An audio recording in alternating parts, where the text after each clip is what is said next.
Assalamualaikum warahmatullahi wabarakatuh.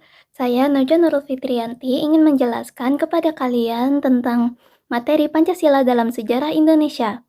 Sejarah Pancasila ini dibagi menjadi 3 periode, yaitu periode pengusulan, periode perumusan, dan juga periode pengesahan. Oke, langsung kita lanjut ke periode yang pertama, yaitu periode pengusulan. Periode pengusulan ini dimulai sejak pembentukan BPUPKI.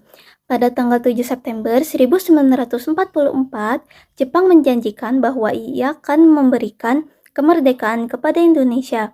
Hal ini dilakukan oleh Jepang untuk menarik simpati Indonesia agar tetap membantu Jepang dalam Perang Asia Pasifik.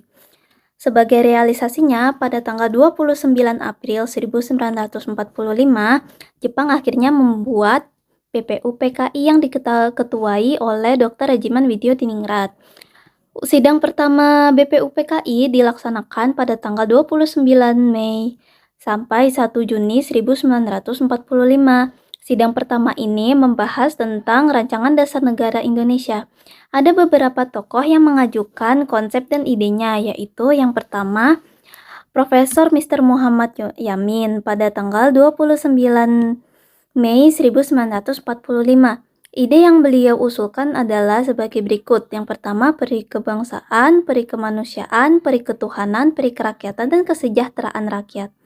Lalu untuk yang keesokan harinya, Profesor Mr. Dr. R. Supomo pada tanggal 31 Mei 1945 mengusulkan idenya, yaitu paham negara kesatuan, perhubungan negara dan bangsa, sistem badan permusyawaratan sosialisme negara atau statsosialisme, hubungan antar bangsa yang bersifat Asia Timur Raya.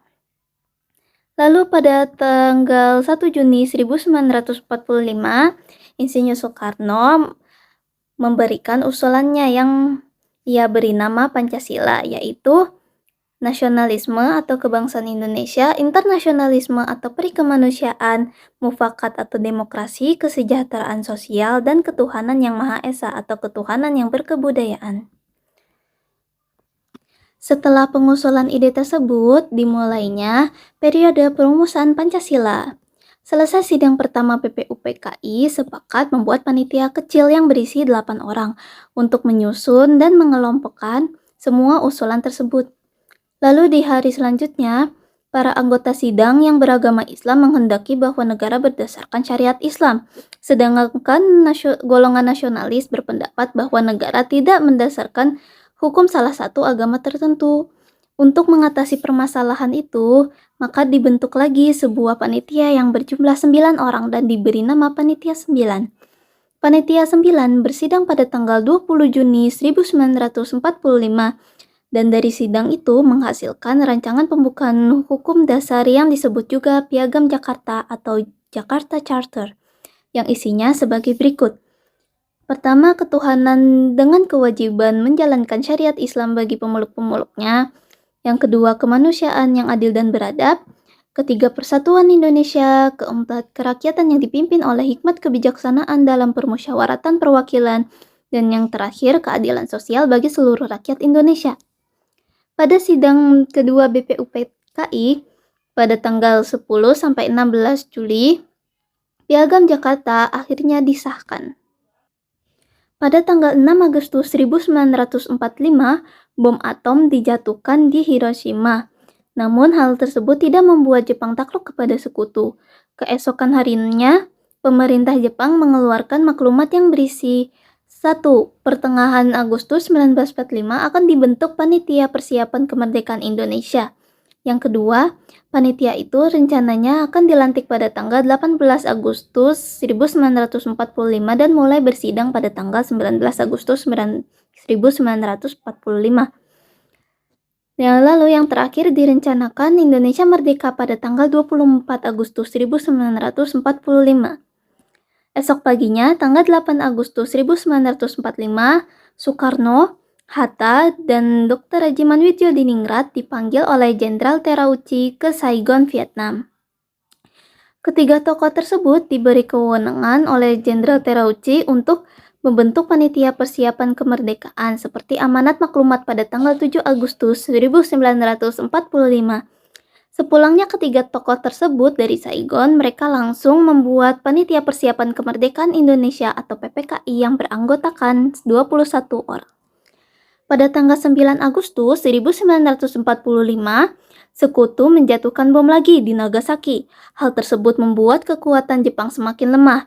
Akhirnya pada tanggal 14 Agustus 1945, Jepang menyerah tanpa syarat kepada Sekutu. Karena hal tersebut, semua wilayah jajahan Jepang menjadi wilayah jajahan Sekutu termasuk Indonesia. Sebelum tentara Sekutu menjangkau wilayah tersebut, terjadilah kekosongan kekuasaan. Kekosongan kekuasaan ini dimanfaatkan oleh para tokoh nasional untuk segera memerdekakan Indonesia. Lalu setelah kejadian tersebut, akhirnya dimulailah periode terakhir, yaitu periode pengesahan Pancasila. Kepulangan ketiga tokoh tadi dari Saigon langsung disambut oleh para pemuda yang mendesak untuk memproklamirkan kemerdekaan Indonesia. Pada saat itu, para pemuda sudah mengetahui bahwa Jepang telah menyerah kepada Sekutu tanpa syarat sehingga Jepang tidak memiliki kekuasaan secara politis terhadap Indonesia. Namun, perubahan situasi yang sangat cepat ini menimbulkan kesalahpahaman antara para pemuda dan golongan tua. Karena hal tersebut terjadilah penculikan Soekarno dan Muhammad Hatta ke Rengas Dengklok. Istilah pemuda pada saat itu adalah mengamankan. Setelah melewati berbagai perbedaan pendapat, akhirnya diputuskanlah proklamasi kemerdekaan Indonesia akan dilakukan pada tanggal 17 Agustus 1945. Teks proklamasi didikte oleh Muhammad Hatta dan ditulis tangan oleh Soekarno pada dini hari. Lalu teks tersebut diketik kembali oleh Sayuti Melik. Rancangan pernyataan kemerdekaan yang telah disusun oleh BPUPKI yang diberi nama Piagam Jakarta tadi akhirnya tidak terpakai karena situasi politik yang telah berubah. Akhirnya pada tanggal 17 Agustus Soekarno dan Muhammad Hatta memproklamirkan kemerdekaan Indonesia. Pada sore hari pada tanggal 17 Agustus 1945, ada utusan dari Indonesia Timur menemui Bung Hatta.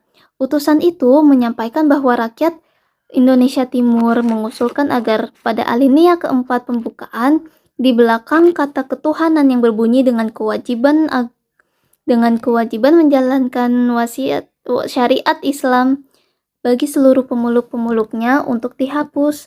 Jika tidak, rakyat Indonesia Timur akan memisahkan diri dari negara Indonesia yang baru saja diproklamirkan kemerdekaannya. Akhirnya, demi kesatuan dan persatuan, kalimat tersebut diganti dengan Yang Maha Esa. Dan rumusan Pancasila yang resmi yang terdapat dalam pembukaan Undang-Undang Dasar 1945 menjadi 1. Ketuhanan Yang Maha Esa, 2. Kemanusiaan yang adil dan beradab, 3. Persatuan Indonesia, 4. Kerakyatan yang dipimpin oleh hikmat kebijaksanaan dalam permusyawaratan perwakilan, dan 5. Keadilan sosial bagi seluruh rakyat Indonesia. Pada tanggal 18 Agustus 1945, akhirnya Undang-Undang Dasar dengan dasar negara sebagai pembukanya disahkan dalam sidang PPKI. Sekian dari penjelasan materi Pancasila dalam sejarah Indonesia ini. Semoga materi ini bisa bermanfaat bagi kalian yang menonton. Kurang lebihnya mohon maaf. Wassalamualaikum warahmatullahi wabarakatuh.